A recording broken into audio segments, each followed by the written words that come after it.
We want the functionality, we want the aesthetic, and then we also want this nervous system regulation, right? So I think when people, it's the perception, right? You come into a home and there's something about it, right? When a home goes over asked, you have like a bidding war of 8 offers. There's something about that house that people are drawn to.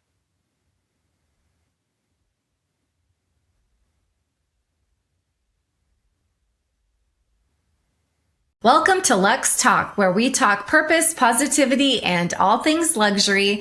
I'm your host, Lisa Berg, and today we have with us Claudette Rowley, and Claudette is the founder of Claudette Rowley Design and the creator of the Wired Method, a science-informed approach to interior design rooted in human behavior and wellness.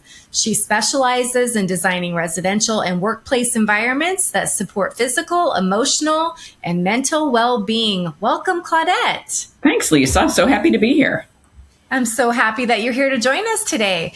So tell us a little bit about your journey. What led you to combine design with human behavior and wellness? And kind of elaborate on all of that, the feelings behind all of it. Absolutely. Yeah. So design is my 4th career.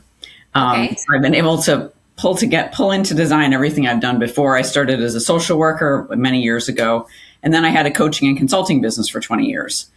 So I learned a lot about human behavior, coaching people, working with leaders and organizations, leadership teams, executive teams, and really understanding a lot about, how people change, why they act the way they act at work, that kind of thing.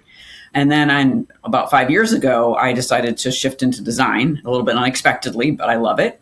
And, it's great because I'm able to bring in all of my knowledge of human behavior, working with people, project management, right? And then use it to create workplaces that have better environments for people, and then create homes where people feel like they can exhale, right? That they can take a break. It feels like a sanctuary to them. Yeah. I love that. I love that. Home should be your sanctuary. It's your place where you go to get reprieve from the craziness of the world. So Yeah, totally. I think as time moves forward, that's even more important every year as we move forward. Yeah. So can you tell me, how did the Wired Method come to life? What was your aha creative moment with all of that? Yeah, I was playing around with, a signature system and process, right? And I wanted something that really encapsulated what I'm focused on, right? And so the backdrop of the type of design I focus on, which I call wellness first design, is actually something called neuroaesthetics that's been around for a long, long time and existed more in the architecture world and things like that, and is now coming to the design world. And it's really about just simply bringing in some different patterns and design strategies that help our brains respond in positive ways. So like our brain sees something and it's like, oh, we'll release the feel-good hormones, not the stress hormones, right? So it actually can help regulate our nervous system. And so that's kind of the scientific backdrop of it, which is just, something I personally find really fascinating, which is what led me into that. But yeah, our homes are sanctuaries, and they really, I agree, is when we can create an environment that helps to regulate our nervous system, right? That helps us relax when we come home, then it is a game changer for a lot of people. They don't realize that when they walk in the door, sometimes they're actually irritated every time they do, because they see, oh my gosh, I still can't get this living room right. It's bothering me, right? Or there's clutter in the bedroom, or there's whatever. Our kitchen drives me nuts because it doesn't function well. And so that irritation, right, just builds up over time. Yeah. Absolutely. Absolutely. So do you work with Feng Shui of things too? Does that tie into your business at all as well? I am. Like the setup of a home? Yeah, I'm not a Feng Shui practitioner. I love Feng Shui. So I have partnered with some Feng Shui practitioner friends on things. So we're both focused on energy, but they're approaching it from their specific, vantage point, right? And I'm looking at it more in terms of they use color as well, but how are we using color, right? What's the spatial flow? How is the room laid out? How are we looking, what's the lighting? Can we bring in some patterns from nature? Things like that. So it's just a different approach. Exactly. Yep. And, you mentioned luxury is about how a home feels. So like when you put that into practice, give us a little bit on that. Oh, sure. Yeah. So I start every engagement with a client, with a deep dive interview, as many designers do. And the first question I ask is, how do you want to feel in your home? Or if it's a workplace, how do we want people to feel in the workplace? But really, how do you want to feel? And we come up with what I call a guiding vibe. So I take all the interview information and I go back and I think about it. And the interview is based on the wired method, which stands for wellness, energy, rhythm, intention, and delight. So the interview questions go through all of that. And then we come up with a guiding vibe. And examples of past clients have been things like peaceful joy and connection, family ease and connection. Someone had sophisticated cheer, things like that. So they're all unique. And then we sit down and go through that. And it's their thing, so their vibe, right? So I'm confirming with them, does this seem right to you, right? And then that really helps us determine the design direction, right? And we really go back to that feeling throughout the process. Even making a decision like, which light do you want? Which couch do you want? Does this feel like the vibe? Yes or no, right? Yeah. So why do you feel like some beautiful homes maybe still feel off to buyers? What can they do? Like if they're living in a beautiful home, can you kind of explain what a good step would be for them on that? Yeah, absolutely. I think looking at, so there's some really simple things that we can look at, right? So one is that there's a saying that nature doesn't have any right angles, right? So when we look at our home, right, a home that you're trying to sell, are there lots of right angles? Can you bring in something round, something curved, a round pillow, a round mirror? Like it can be simple stuff. It doesn't have to be expensive or complicated or difficult, right? So that's a simple thing. So sometimes it's just really, can we bring in more curves? And what's interesting behind that is, why do our brains like curves? Because our bodies are curved, right? It's just really what it is. I know it might sound crazy, but it's true. Like our brains just respond that way, right? So, and we all, like I have bookcases behind me that have right angles, right? So we got to have right angles, of course, right? But how do you balance it out? That's something bringing in any representation of nature can help. A piece of artwork, a plant, a fake plant even, anything like that, because our brains respond to nature as like, again, an exhale, like, oh, I can relax here. It's interesting. Yeah, I mean, that makes sense. Yeah, I've never heard of that before, but that is very interesting and it does make sense, Yeah. So how do you feel that wellness-driven design impacts how a home is perceived and valued at the same time? Yeah, I think kind of building on what we were just talking about, right? That you're creating an environment where people, like I said, feel comfortable, feel at ease, which doesn't mean it's not beautiful, great design, right? We want all of it. We want the functionality, we want the aesthetic, and then we also want this nervous system regulation, right? So I think when it's the perception, right? You come into a home and there's something about it, right? When a home goes over ask, you have like a bidding war of 8 offers. There's something about that house that people are drawn to. There's something about the way that they feel. And maybe we don't even know what it is, right? But there's something about it, because why did everybody want it, right? And why did they go over asking? And then why is another really beautiful home like sitting there? And you're like, I don't get it, right? It's like, this is gorgeous, but people are maybe coming in and something feels off to them. Right. Yeah. So what do you feel would create that sense of calm, energy, or connection in a space? Do you think there's particular things that make that, get that feel or create that vibe? Is there anything specific that you can touch on? Yeah, absolutely. Yeah, I'm happy to. Bringing in the curves, like I mentioned, right? Any representations of nature. And that's because we spend 90% of our time as human beings actually outside, right? We haven't been in buildings that long. So that's why we really like nature. That's why most people are like, yeah, I went for a walk in the woods and I did feel better. So representations of nature, looking at the colors you have, and I know most people, when they're selling a home, are advised to try to, make it more neutral so people can see themselves in it, which makes sense, right? Mm-hmm. But has it gone a little too neutral? Does it need a little bit of energy? Or maybe there's too much color and they need to dial it down. So really, where is that color balance where people aren't overstimulated, but they're not understimulated, right? That kind of thing. Those are things to think about. Also, some of the obvious things that all realtors advise, right? Getting rid of the clutter, all of that kind of stuff. But that's also because visually for us, that is stressful to see it, right? So we want to remove that as well. And even thinking about the aspect of joy, like that's, my wired process, the delight, the D is really about what sparks joy. Like what's going to bring, if someone sees it in a home and they're like, oh my gosh, that is a gorgeous painting. or what a beautiful pillow, or just something that that you're like, wow, has the wow, right? Or maybe it already exists there. Maybe it's the tile around the fireplace or whatever, right? There's something in the wow. So those are some of the super easy things to really be thinking about and considering. I also think just how does the house flow, right? How's the furniture arranged? Can it be, if it's anything that's not stationary, right? Can we move it and shift it in a way where people feel like maybe the furniture is too far apart in the living room. Maybe if you're able to bring it closer together, people feel like there's more connection. It's interesting. There's all these just little psychological perception things that can make a difference. Yeah. Yeah. And that's great because it sounds like you've already got that from your past that you're bringing into your current, which makes that flow so seamless into what you're doing now. Yeah, absolutely. Absolutely. And I there's something called Biophilic design, which it's been around for decades. And it really just means bringing in patterns of nature. Which could be artwork, it could be fabric, it could be using natural materials. Like there are a lot of things, right? And so that's also what I do as well, is bring, a lot of times with clients, I may be talking about biophilic design because it can be overwhelming, right? But we're talking about, these are some things we're going to bring into the design so that it feels the way you want it to feel.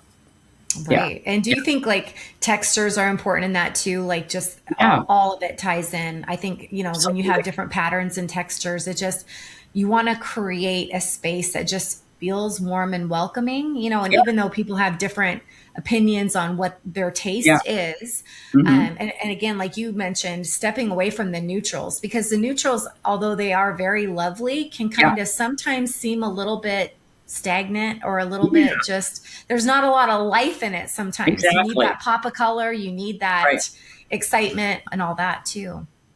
Yeah, absolutely. Textures, definitely. And especially if you're using a lot of neutrals, as you just said, right? Bringing in different textures, blankets, pillows, different types of fabrics, right? Can you bring in something woven, right? Can you bring in some rattan? Can you bring in, depending on what's popular and trending in your area, right, of the country? What are people looking for? Yeah. And drawn to. Exactly. Yeah, exactly. Something that they're drawn to. So how do you feel that homeowners are doing things differently in their design spaces? Are you seeing any new trends right now as far as anything that's the in thing at the moment? Yeah. We shifted trends about a year ago. So we had along, in much of the country, and I know trends change at different points depending on where you are in the country, but gray and white, as we know, was on trend for a long time. We've shifted it to warmer tones now, more natural wood, more nature-based tones. We see a lot of greens and beiges and things like that. So the trend has warmed things up a bit. And I think if it's bringing in, like you said, more of that cozy, comfortable, we're drawn, like wallpaper's more in right now, things like that. Right. We're drawn to things that are homier, which doesn't mean they're not sophisticated and beautiful, right? They are, but homier, they're comfortable, they're welcoming. We want to feel cozier, I think. And for a lot of people, the gray and white, I think, started to feel a little bit cold in some cases. I agree. I agree. Kind of when it went from that stark white everything to that, to me, my last home was all white and it was beautiful, but it was like after a while, I mean, it's fun for a while, but then after a bit, you're just like, I need something new. I need a change, right? Yeah. Is there anything that you can think of, Claudette, that would kind of stands the test of time in design? Is there anything that literally has just cruised along and not really changed, but still would never be considered outdated? That's such an interesting question, right? I think some of our more, traditional pieces of furniture, right? And I think that things also that are inherently beautiful, like almost everybody would say, oh, that is beautiful. Even if they might not be their personal taste and they wouldn't buy it or put it in their home. So I think things of beauty, I think artwork, beautiful artwork, anything with good craftsmanship, right? That kind of thing. But I'm thinking about particular furniture styles. I think certain things have become timeless, right? So it depends what you like. I'm thinking mid-century modern. A lot of people wouldn't want that, but we can all agree it's kind of timeless at this point. More traditional pieces, more timeless at this point. Color-wise, colors just kind of, they do trend in and out. Sure. They just do, yeah. And so that one's, I don't think there's any color that's really like completely stayed, the best of time. Even our neutrals, right? Our grays and beiges and whites, to your point. The neutrals change shades over time. they change shades over time, and you might have grays and you might have like the Tuscan, remember many decades ago. But I think things that are really well crafted, stand the test of time for sure. Yeah. And this is kind of an off the topic question, but I'm curious to know your opinion on this. What do you think about tying in antique pieces with, modern? I have found that I enjoy doing that. Like there's an old cool piece that I fall in love with. I like to kind of bring it in, but I don't know if that is the it thing or not. I just happen to like it. So I wanted to see your opinion on that.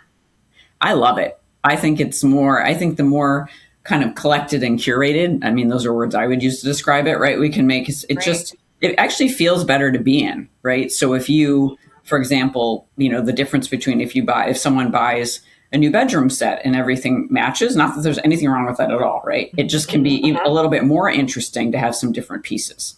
Like maybe you buy the bed and the nightstands, but maybe you buy a dresser from somewhere else, right? Or things like that. So it really just brings, it makes it more visually interesting. And so I do what you do. More unique, right? And so combining, the antiques with, something more current is a really interesting vibe. I love it. Yeah. Yeah. And to touch on that too, myself personally, I love to create things. And when you bring in an antique piece, that no one else is going to have that same design, that same look. It's not like you mentioned, when you go to a place and purchase everything that has a matching bedroom set. Yes, that looks lovely. There's nothing wrong with that. But you could have other people that have that same exact look. And I just like the uniqueness of having something where when someone sees it, they're like, wow, where did you get that piece? Or a lot of times I feel like pieces of furniture tell a story, They do. It's a great point. Like, yeah, I could, and I'm sure you could too, go through our houses and tell the story about every single piece of furniture, where it came from, why you got it, how long you've had it, all like everything, right? I could go through my whole house and do that. So your house is a story, right? Especially when you love it and you're interested in designing it well, right? And exactly. Yeah. And I feel like a home is, your sanctuary, like we talked about, and it is where you do have a story to tell. And that's what shows your own unique design, taste, and all of that. So that's makes it so fun, is no two homes are exactly alike, right?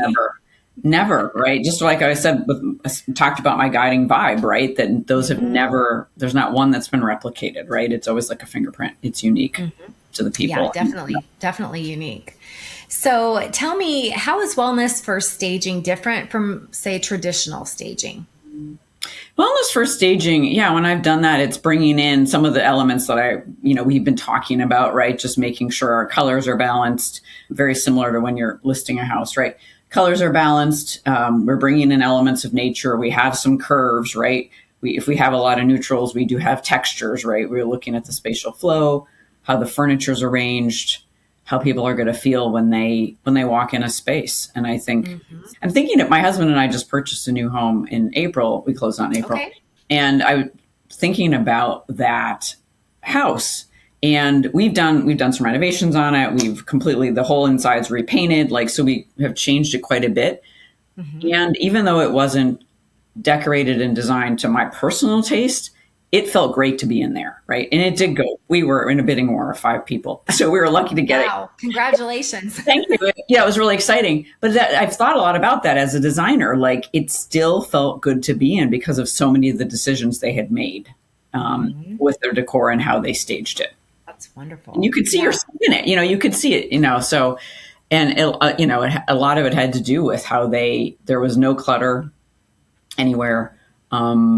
Surfaces were very cleared off. It was clear that everything was very thoughtfully arranged. They did have a lot of actually natural plants, which helped, right? So clearly someone was into that.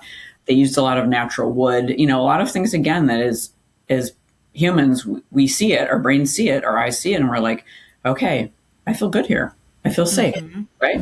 Yeah. It's almost like that familiarity, right, of our past. Of our past, exactly. The familiarity, right. And our brains, instead of coming into a place, I'm just making this up, I've never actually seen this, but someone has the bedroom walls painted orange. You're not comfortable in that bedroom. That's not the color for a bedroom. We're supposed to be relaxed there, right? Exactly. Yeah. That's exactly right. Yeah. So what do you think sellers and agents should be thinking about beyond aesthetics? Like, what do you feel is other important things just beyond that? Just beyond aesthetics. Yeah. I think what is going to be the experience of someone coming into your home? If you were to look at your house, it's hard, I know, because you live in it, but if you try to look at it with fresh eyes, like, okay, I'm going to pretend I've never been here. What am I seeing? And really, that's what I always encourage, and walk through in that way, right? What would the experience be like? Literally the experience of walking through. What is the flow of the house? Can we improve that? That's great. And sometimes I'm sure you start with a blank canvas too, right? In your line of work, I'm sure people come to you and they're like, hey, I have this empty shell. Help create this lovely space for me, Claudette. Yeah, that's really fun, actually, because for me, it's very creative and kind of artistic to be able to go in and do that with a vacant stage, especially if the bones, so to speak, are good, right? And then it's just a different experience as a designer, but you're really, it's just an opportunity to thoughtfully think through, okay, what furniture do we need here? Again, what kind of experience do I want? What do the buyers want in this neighborhood, right? In this town? What is selling well? I do that analysis, right? What's selling well here? What do those houses look like at our price point?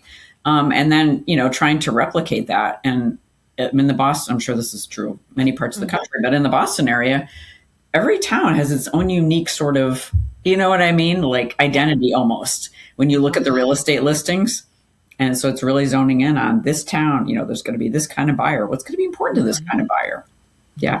And myself as a realtor walking into different spaces. I mean, sometimes you can walk into a house and you just feel good feels right when you walk in the door. Yeah. It's like home is telling you a story before you even walked through it. And it just has such a feel good feel. Whereas other times you walk into places and you're like, wow, this definitely, has a different type of a feel to it. It's just like homes have a story to tell. They do. They have a story. And when if you walk into one where you're like, I don't know how I feel about this, right? Or I'd actually prefer I've had that feeling.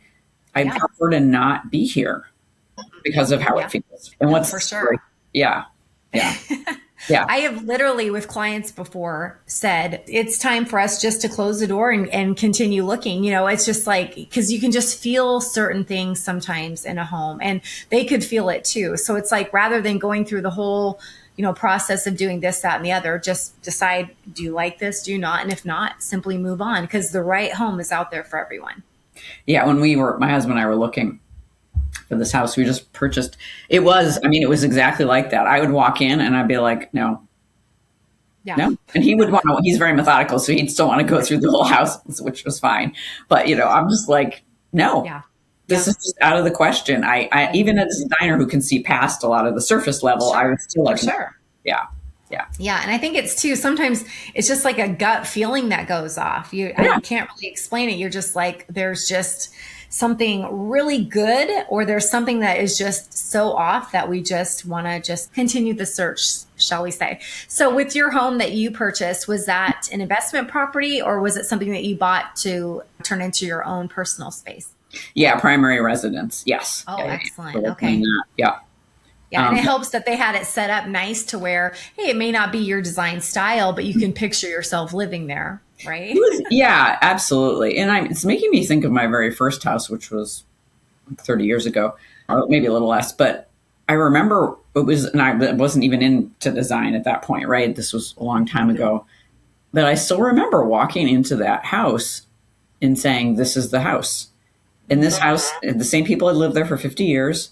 And I'm not exaggerating when I say every single wall was beige or had beige wallpaper, right? But it was from 1920 and it had the beautiful wood floors and the gumwood was still there, and all of that. So they had preserved a lot, which was great, but we had, but it was aesthetically certainly not in alignment, right? But I could see past it, but to your point, it was the feeling.